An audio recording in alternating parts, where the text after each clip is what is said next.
안녕하세요, 반갑습니다. 추리를 즐겁게 인사드립니다. 제이콥입니다. 오늘 다시 한번 모셨습니다. 우리 추리 삼촌, 추리의 달인 모셔봤습니다. 해커들에서 강의하고 있는 복지훈입니다. 네, 다시 인사를 했지만 사실 한 3분 전에 영상을 찍고 물 마시고 왔습니다. 모시기가 쉽지 않기 때문에 한 번 모셨을 때 뽕을 뽑아야 됩니다. 예. 그래서 우리 지난 편에는 우리 시각적 사고에 대해서 알아봤고, 사실 오늘이 제가 기대됐어요. 왜냐면 저를 미치게 하는 그런 영역이거든요. 언어 추리, 범인 잡는 거, 또 3단 논리. 명제라고 보통 부르는 이제 3단 논법, 그 다음에 그 퀴즈 중에서 일종인 이제 범인 찾기, 이걸 좀 살펴보긴 할 텐데요. 명제라고 하면은 아까 말씀드렸던 연계국어라고 말씀할 정도로 한국 사람이 한국 사람이랑 한국말로 얘기하는데 무슨 말인지 모르겠다. 그런 경우가 있어가지고요. 그런 문제 푸는 방법에 대해서 좀 연습이 필요할 것 같고, 범인 찾는 거 같은 경우에는 뭐 많은 분들이 아시는 방법일 수도 있겠으나 아주 규격화된 방법이 있거든요. 그 방법을 아느냐 모르느냐가 이 문제를 잘 풀어내느냐에 대한 결정에 영향을 미칠 수도 있지만, 이거를 풀 것인가 말 것인가에 대한 영향을 미칠 수도 있어요. 이 범인 찾는 거 같은 경우는 아주 어려워지면 손을 안 대는 게 낫거든요. 그거는. 아, 그래요? 예, 그런 거 그냥 안 풀어버리는 게 낫습니다. 그래서 제가 봤던 뭐 전설적인 문제 같은 경우에는 막 표를 막 21칸짜리를 그려야 된다거나 정확하게 답을 내려면, 근데 그런 문제는 안 푸는 게 낫죠. 근데 그런 것인지 아닌지를 알려면 문제 푸는 방법을 알아야 되니까요. 그래서 이 공부를 하는 또 하나의 목적은 다 풀어내겠다는 것이 아니고요. 내가 풀 수 있는 문제와 풀 수 없는 문제를 가려내는 것이 중요한 것이기도 한데, 특히 오늘 언어 추리에서는 그런 게 정말 중요하다고 볼 수 있겠죠. 언어 추리에서 주로 나오는 유형은 몇 가지가 있나요? 일단 명제, 그 다음에 논리 퀴즈. 이게 이제 언어 추리에서 나오는 유형이고요. 범인 찾는 게 논리 퀴즈죠. 그죠. 근데 논리 퀴즈는 범인 찾는 것도 있고, 아니면 순서 나열하는 거예요. 누가 몇 등이고 누가 몇 번째 뒤에 들어갔는데 그런 것도 있고, 또 어떤 경우에는 뭐 아파트를 예를 들면은 뭐 1동, 2동, 3동 있고 뭐 1층, 1층, 3층, 4층이 있다. 그럼 304호에 누가 사냐? 202호에 누가 사냐? 표를 그려야 되는 그런 유형도 있습니다. 그냥 듣기만 해도 싫죠.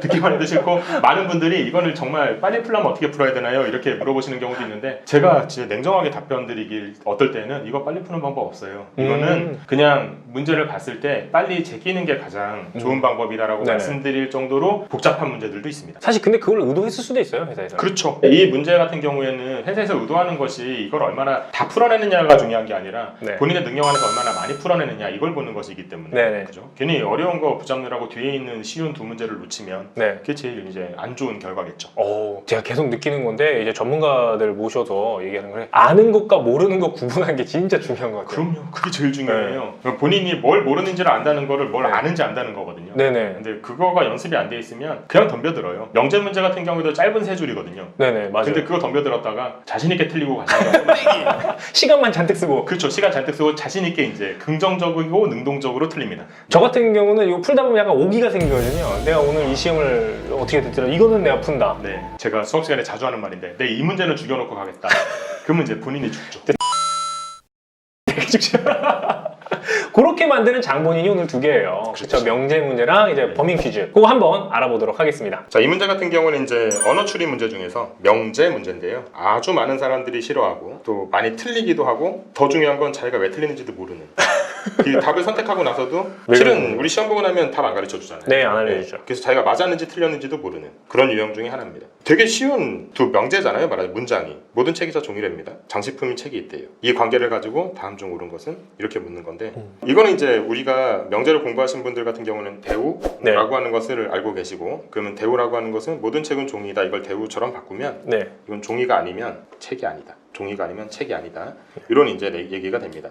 자, 근데 이거를 제가 말로 좀 해볼게요. 종이가 아니면 책이 아닙니다. 근데 장식품인 책이 있대요. 장식품인 책이 있다는 얘기는 장식품인 책이 아닌 것도 있다는 얘기고, 그렇죠. 근데 그러면 책이 아닌 것 중에 장식품인 것도 있는 건데, 종이가 아니면 책이 아니고 책이 아닌 것 중에 장식품인 게 있다면 종이가 아닌 것 중에 장식품인 게 있어. 그래서 3번이야. 이러면 틀립니다. 지금 제가 말장난처럼 말을 쭉 이어서 해봤는데요, 벌써 틀린 게 몇 개가 나왔어요. 일단 실은 죄송스럽게 아까 그렇죠 했지만, 장식품인 책이 있다는 말로부터 장식품 중에 책이 아닌 것도 있겠네, 이렇게 추론하면 안 됩니다. 왜냐하면 일상적으로는 그렇게 많이 써요. 장식품 중에 책이 있대. 그러면 장식품 중에 책이 아닌 것도 있겠네. 이렇게 쉽게 생각하지만 명제에서는 딱 주어진 정보만 생각해야 되기 때문에, 아, 장식품 중에 책이라는 게 있구나. 근데 책이 아닌 것에 대해서는 설명한 바가 없으니까 우리가 함부로 판단할 수 없구나. 그렇게 해야 됩니다. 그런 거를 정확하게 해놓지 않으면 그 해설에 이상한 말이 적혀 있어도 확 다 믿어버리거든요. 그러다 보면은 본인이 그나마 의심했던 그러니까 네. 가지고 있었던 논리적 사고마저 사라지는 경우가 생겨요. 그러니까 오히려 적극적으로 틀린다는 거죠. 그러니까 그렇게 하면 안 되고 이 문장들이 주는 정보가 뭔지를 정확하게 이해하는 것이 제일 중요합니다. 이 문장들이 주는 정보를 정확하게 이해하는 방법은 말로 해서는 이게 괴로워요. 아까 말로 제가 쭉 진행되어가는 네네. 동안 이게 답이 3번이라고 말씀드리는 동안 하나라도 믿었다면 네. 이거는 함정에 빠질 확률이 높은 거거든요. 근데 말이라는 게 그래요. 그래서 이거는 시각화시키는 게 좋아요. 시각화. 예, 그래서 이거를 이제 우리는 흔히 벤다이어그램이라는 어떤 소재를 가지고 시각화시키는데 그 내용을 한번 보도록 할게요. 그리고 이 문제를 풀 때 이렇게 푸시는 분들이 있어요. 모든 책은 종이다를 그림을 그리라고 하면 이 책과 종이와의 관계를 그리라고 하면 이렇게 그리시는 분들이 있습니다. 동그라미에 책 예, 들어가죠. 그렇죠. 그 안에 종이가 이렇게 들어가죠. 장식품이 책이 있다라는 걸 그리라고 하면 장식품하고 책이 약간 겹쳐지는 부분이 있다는 얘기죠. 예. 그래서 이쪽에다 그려보면 장식품이 있고 책이 있다. 이렇게 이제 표현을 합니다. 근데 이 두 개의 전제가 동시에 주어져 있잖아요. 네네. 그럼 이걸 여기다 적용을 시켜야 되겠죠. 네. 합쳐야 된단 말입니다. 네네. 어떤 정보를 주는지를 복합적으로 알아야 되니까. 우리가. 네네네. 근데 장식품이라는 게 어디까지일까요? 이게 이만큼일까? 예. 요만큼일 수도 있어요. 그러니까 말하자면 이만큼이어도 맞아요. 그렇죠, 그렇죠. 실은 이만큼이어도 맞아요. 네. 실은 이만큼이어도 맞습니다. 이 중에도 이래도 장식품이 책에는 있는 거잖아요. 그쵸. 세 가지가 다 그죠? 되네. 세 가지가 다 돼요. 근데 세 가지 중에 뭐라고 확정짓지를 못해요. 그 상황에서- 그게 함정이네. 그렇죠. 그 상황에서 이걸 풀려고 하면 네네. 어떨 때는 이걸 보라 그러고 어떨 때는 이걸 보라 그러고 네. 헷갈립니다. 네네. 그래서 그림을 그리는 것도 좀 뭔가 딱 틀을 갖추고 근본을 가지고 그림을 그리는 게 좋아요. 2500년 된 고대의 비기를 가르쳐 드리면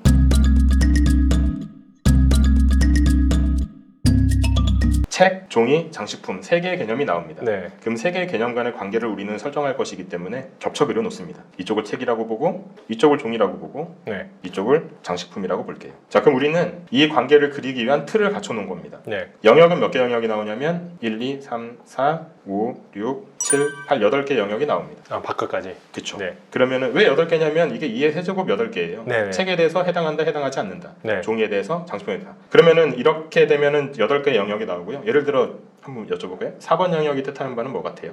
4번 영역. 책이면서. 책이면서 장식품. 근데 인데 종이 아닌 거. 그쵸. 네. 그렇게 하는 거예요. 이 영역 8개 영역은 그런 의미를 담고 있어요. 근데 책과 종이와 장식품에 관한 모든 경우의 수를 담고 있거든요. 네. 그래서 이제 이 두 개의 정보를 표시만 해주면 이 두 개의 정보가 우리한테 주는 정확한 정보를 알 수 있게 돼요. 네네. 모든 책은 종이다 이거 많이 어려워하시는데요. 모든 책은 종이다라는 말은 책하고 종이가 여기 있잖아요. 네네. 그럼 여기에 뭐가 있다는 얘기가 아니고요. 네. 책 중에 종이 아닌 건 없다는 얘기예요. 그죠? 모든 책은 다 종이라는 얘기는 책 중에 종이 아닌 건 없다는 얘기니까 1번하고 4번이 없다는 얘기입니다. 1번하고 4번을 지워버립니다. 지우는 건 이렇게 빗금 모든 푸시고 책은 종이다는 책이 아닌 것은 없다. 그쵸. 지워버리고. 책 중에 종이 아닌 것은 없다. 그러니까 책이 다 이제 종이에 포함됐죠. 네네네. 이 그림이랑 실은 똑같은 그림이에요. 생각해보면. 네네. 그죠? 근데 이거는 이제 틀을 갖춰놓은 거기 때문에 정확한 정보를 알 수 있게 돼요. 장식품인 책이 있다를 표시해 볼까요? 장식품인 책은 이 부분을 말합니다. 근데 이 부분이 있대요. 이때. 예. 있는데 3번하고 4번 중에 4번은 이미 없잖아요. 4번은 없죠. 그럼 3번이 있겠죠? 네네. 자, 이렇게 표시를 합니다. 있다는 표시. 체크. 네. 이게 이 문장이 주는 정보예요. 이거를 읽어내면서 이것들이 맞는지 틀린지만 판단하면 됩니다. 네네네. 1번부터 볼까요? 장식품이면서 종이인 것은 없다. 장식품이면서 종이인 것 네네. 있잖아요. 있죠. 네. 그러니까 이거 틀렸죠. 그렇네. 그렇죠. 예. 종이가 아닌 것 중에서 이 바깥쪽입니다. 그죠? 네네. 종이가 아닌 것 중에서 장식품이 아닌 것. 그럼 종이가 아니면서 장식품도 아니라면 1번하고 8번까지. 네. 근데 여기에서 이거는 없다는 표시고 없다. 네. 이건 있다는 표시라면 네네네. 얘네들은 무슨 표시냐면 있을 수도 있을 있고 없을 수도 그렇죠. 있고. 네. 그렇게 생각하시면 돼요. 그래서 종이가 아닌 것 중에 장식품이 아닌 것이 있는지 없는지를 확실하게 말해주지를 못합니다. 지금. 네네네. 그죠? 이것도 이제 세모 정도로 봐야 되겠네요. 네네. 답은 안 됩니다. 참인 결론을 묻고 있으니까. 알 수 없다. 그쵸, 알 수 없다예요. 네네. 종이가 아닌 것 중에 3번 봅니다. 장식품인 것. 종이가 아닌 것 중에 장식품인 것은 4번하고 7번이거든요. 7번. 네. 7번도 역시 4번은 없는 건 알겠는데 7번도 아무 표시가 없잖아요. 네네네. 모르는 거죠. 이게 있다고 함부로 말할 수가 없다. 그 결론 내리면 안 되는구나. 그죠, 내면 그렇죠. 안 됩니다. 네네. 결론 낼 수 있는 건 이런 표시가 있는 것만. 이건 있다, 얘네는 없다. 2번, 3번 진짜 찍기 쉽겠는데요? 이거는 보시면 네. 근데 제 일본에 붙여왔는데 네. 종이가 아닌 것 중에 장식품이 아닌 것이 있다. 종이가 아닌 장식품인 것이 있다. 요것만 딱 다르잖아요. 네네. 둘 중에 하나 맞겠지. 이래버립니다. 그럴 것 같아요. 네, 그러면 이제 날아가는 둘 다 답이 안 됩니다. 장식품 중에 종이가 아닌 것, 장식품 중에 종이가 아닌 것은 4번, 7번을 말하죠. 네네. 모르죠. 그죠? 4번은 없지만 7번이 아무 표시가 없으니까 모르는 모르는 거죠. 있다고 함부로 말하면 안 됩니다. 네네. 세모예요. 그게 답은 5번이 돼요. 어떤 종이는 장식품이다. 종이 중에 장식품이 여기 있잖아요. 그러니까 답은 5번이 돼요. 어떤 종이는? 그죠. 어떤 종이는 종이 중에 장식품이 있다 이런 의미이기 때문에 네네네. 그래서 이 그림을 보면 답은 5번이 되는 거죠. 오. 이런 식으로 문제를 풀면 아닌 이유와 맞는 네네. 이유를 다 알 수 있어요. 근데 말로 생각하면 3번인가? 판단한다고 했을 때에도 3번인지 여부만 생각하기에도 시간이 오래 걸려요. 근데 3번이 만약에 답이 안 되면 금은 2번인가? 금은 4번인가? 이럴 수도 없고 네네네. 너무 시간도 오래 걸리고요. 또 중요한 건 이거를 가지고 뭔가 내가 결론을 낸다고 치더라도 어떤 결론이 여기서 나올 수 있는 결론은 하나만 있는 건 아니거든요. 내가 어떤 결론을 냈다 하더라도 그게 선택지에 있으리란 보장도 없어요. 그러니까 이거 가지고 내가 문장을 만들어 보는 것도 어떻게 보면은 비효율적이라는 거죠. 그래서 그냥 이것이 주는 정보를 그려놓은 다음에 어떤 게 과연 이 정보랑 일치하는지 네네네. 그걸 판단하는 게 훨씬 좋을 것 같습니다. 전제가 4개인 경우 어떻게 해요? 전제가 전제 4개, 3개. 전제가 숫자가 늘어나요. 그러니까 이 전제 자체가 여러 개 늘어나는 건 상관없어요. 왜냐하면 네네. 개념이 몇 개인지가 중요하거든요. 아. 그러니까 만약에 전제가 책하고 종이하고 장식품에 관한 얘기로서 전제가 2개, 3개, 4개, 5개 늘어난다면 그림만 여러 번 그러네. 아, 제가 그쵸. 멍청했습니다. 근데 아, 그러네. 아니에요. 근데 또 나오는 질문 중에 많이 나오는 질문이 개념이 그러면 4개가 되면 네. 어떡하냐 이렇게 물어보시는데 개념이 4개가 되면 네. 자 일단 이건 구경만 하세요. 네. 이렇게 그리면 4개가 겹쳐지는 것처럼 보이지만 네. 이렇게 그리면 안 됩니다. 아니네요. 예, 이거 왜냐면 이게 8개라면 이건 16개가 나와야 되거든요. 네네. 영역이. 네네. 근데 보면 이건 16개가 되질 않아요. 그래서 개념이 4개가 나올 때에는 약간 응용된 방식으로 그림을 그리는 방식이 있어요. 네네. 예, 그거는 이제 좀 더 연습이 많이 필요합니다. 일단 오늘은 3개까지만. 그렇죠. 근데 이거- 대부분 네네. 3개예요. 왜냐하면 보통 우리가 흔히 3단론법이라고 부르잖아요. 3단론법이라고 부르는 이유는 전제 1, 전제 2 결론 3개만 나오기 때문에 3단론법이라고 부르기도 하지만 네. 개념이 3개이기 때문에 3단론법이라고 부르기도 해요. 그쵸. 예, 그래서 개념이 3개일 때는 거의 이 방식으로 풀린다고 보시면 되고 전제가 비워져 있는 문제도 많이 궁금해 하시거든요. 그러니까 네. 전제 1이 있고 결론이 있을 때 이것이 뭐가 들어가는 게 자연스럽냐 그런 문제를 풀 때도 이걸 활용하면 좀 정확하게 문제를 풀어낼 수 있습니다.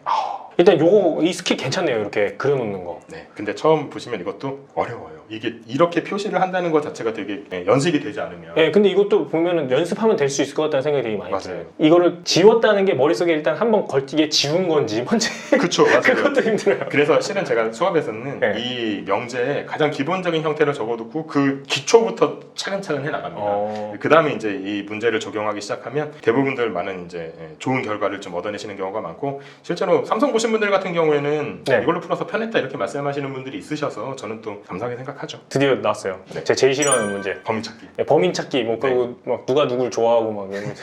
누가 거짓말하고 있지 모르고. 예. 근데 거짓말하는 사람이 누군지 가르쳐주지도 않습니다. 그리고 사람 막 늘어나요 얘는. 네 맞아요. 네. 네, 사람도 늘어나고 여기서 이제 보면 알겠지만 범인도 1명이고 거짓말 3명 이런 게 정해 이런 것도 막 바뀌어요. 맞아요. 범인이 2명일 때도 있고 뭐 거짓말이 여기서 막 1명일 때도 있고 막 있어요. 네. 자 이 문제는 근데 이런 공동 책임져야 되는데.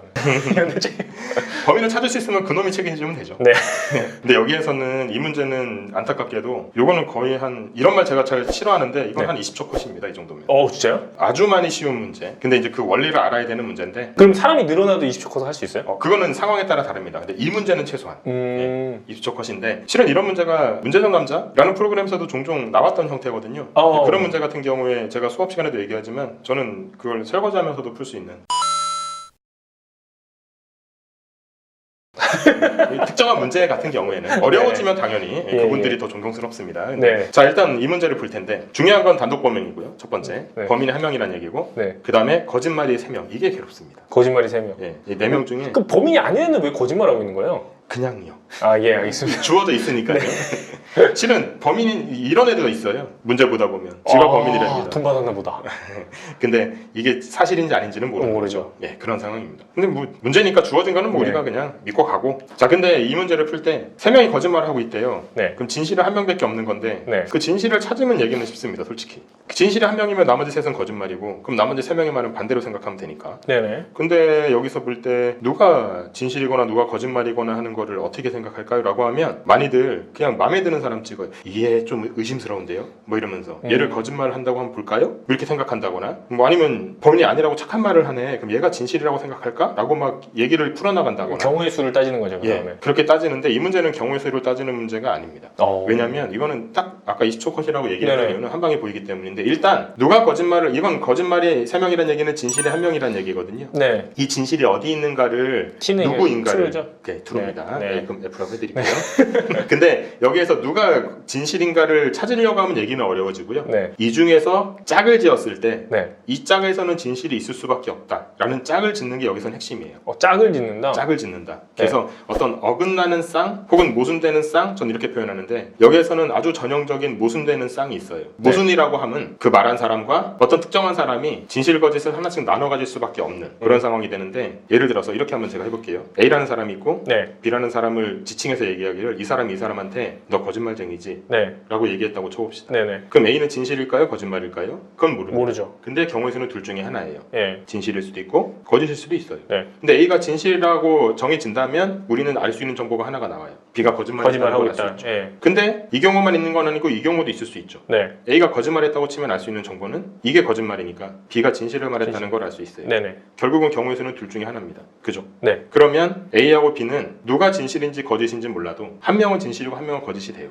무조건. 네네네. 무조건. 그런 말이 있으면 이런 문제 풀 때 되게 편해집니다. 음. 여기 보시면 그런 말 하는 사람이 그죠? 라이가 다영을 거짓말한다 했잖아요. 아, 약간 폼 잡을 때 누가 네. 거짓말하고 있어요 이런 말을. 그렇죠. 그런 말이 나오면 그걸 먼저 딱 보는 겁니다. 이거 말고도 다른 방식도 있는데 여기서는 딱 이게 보이니까 네네. 이걸 예를 들어드린다면 라이는 다영이 거짓말한다고 했어요. 그럼 라이가 진실일까요? 거짓일까요?는 우리가 모르지만 약간 삶에서 이런 태도를 갖는 사람이 좀 그래요. 있어요. 그럼 둘 중에 하나는 이제 가야 돼요. 얘가 이런 분이 그러니까 다영이가 범인이에요 뭐 이런 게 아니고 다영이가 거짓말하고 있어요. 맞아요. 저 사람 거짓말쟁이에요. 예, 뭐 그 나쁜 얘기. 네. 자, 여기서부터 시작하자 이거죠. 네. 근데 네. 이놈이 나쁜 놈일 수도 있어요. 네, 아 그렇죠. 이 말이 맞는 거니까. 네. 그러니까 경우의 수는 둘 중에 하나예요. 경우 1, 라이가 진실일 수도 있고 네. 경우 2, 라이가 거짓말일 수도 있어요. 라이가 진실이라면 다영이의 말이 거짓말이라는 말이 맞기 때문에 네, 이 말은 중요하지 않고 다영이가 그냥 거짓말이라고 정해집니다. 네네, 근데 이것만 있는 게 아니라 이 경우도 있잖아요. 네네네. 얘가 거짓말쟁이라면 네네네. 다영이가 진실을 진실을 말했다는 걸 말하는 알 수 있어요. 그쵸. 자, 여기서 조심하셔야 되는데요. 1번이 맞을까요? 2번이 맞을까요? 를 생각하는 건 이 문제를 바라보는 올바른 시선이 아니에요. 오, 이 문제를 바라보는 올바른 시선은 1번이건 2번이건 간에 네네. 우리한테 확실하게 주어진 정보가 생겼다는 걸 아는 게 중요해요. 확실하게 알게 된 정보는 뭐냐? 어쨌든 진실은 이 안에 있다. 그러면 나머지 두 명은 무조건. 세 명이 거짓말. 그렇죠. 아, 거짓말하고 있다. 네, 오, 이게 정해졌어요. 이 정해진 게 중요합니다. 경우의 수가 갈라지는 거는 그때그때 생각해야 되지만 이거는 그냥 믿고 가면 되잖아요.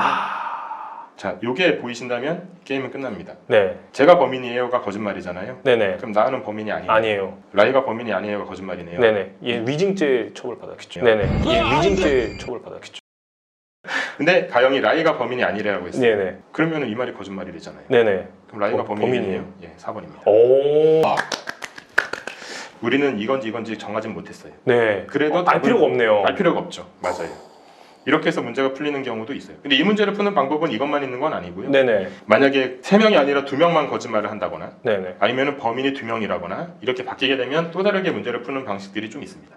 이게 이제 가장 기본적인 형태다라고 볼 수 있습니다. 요거는 이제 특정 문제에 이제 한해서 하는 네. 케이스인데 요거에 약간 원리를 간단하게 좀 설명을 해줄 수 있으세요? 일단 원리는 네네. 여기는 진실이 한 명이라는 점, 아, 진실 한 명이라는 점. 그게 중요했고 거짓말이 한 명이어도 마찬가지예요. 네네. 진실이 한 명이거나 거짓말이 한 명일 때는 무조건 쌍을 찾는 겁니다. 쌍을 찾는다. 쌍을 찾아서 그 쌍 중에 진실이나 거짓이 있다고 확정을 짓고 네네. 그러면 그 경우의 수가 나눠지지 않은 그 사람으로부터 정보를 얻어낸다. 오, 이거 되게 좋은 방법이다. 네. 오. 그래서 여기서 이제 정보를 얻어내는 게 그게 이 문제의 핵심입니다. 많은 분들이 이거를 따져보고 이걸 따져보고 두 번 따져봐요. 여기까지도 안 가요. 여기서 하나 관계 그리고 있죠. 그렇죠. 근데 이걸 좀 아시는 분들이라도 네. 아시는 분들도 여기서 두 가지를 따져보는데 두 가지를 따질 일이 아니라 확실하게 정해진 걸 먼저 믿고 가는 게 좋다. 아, 쌍을 찾고 쌍을 찾으면 둘 중에 한 명은 거짓말을 하고 있으니까 네, 그건 혹은 여기서 진실을 말하거나. 진실을 말하고 있으니까 나머지 것이 진실인지 거짓인지 정해진다. 그걸 갖고 이제 풀어가는구나. 맞습니다. 오, 진실 거짓 문제는 그래서 이런 원리를 포함하고 있는 문제면 아까 말했던 것처럼 거의 20초 컷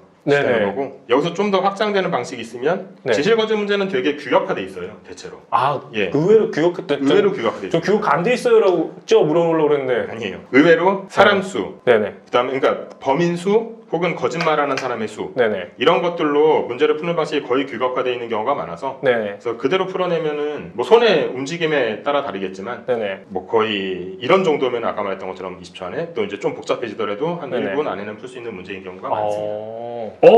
선생님 보니까 진짜 좀 놀라운 방법이 있어요. 이게 뭐 어떤 스킬이라기보다는 이게 이것도 똑같아요. 예전에 우리 시각 추리할 때랑 비슷하게 이게 당연한 건데 다 잊고 있었던 것들이 하나하나 떠오르면서 네. 분명 이렇게 생각하면 나도 할 수 있었는데 네. 강의에서 이거 강의하면은 뭐 아는 얘기네 맞아요. 나도 할 수 있었네 그래 콜럼버스 달걀 뭐 이런 얘기를 자꾸 하시는데요.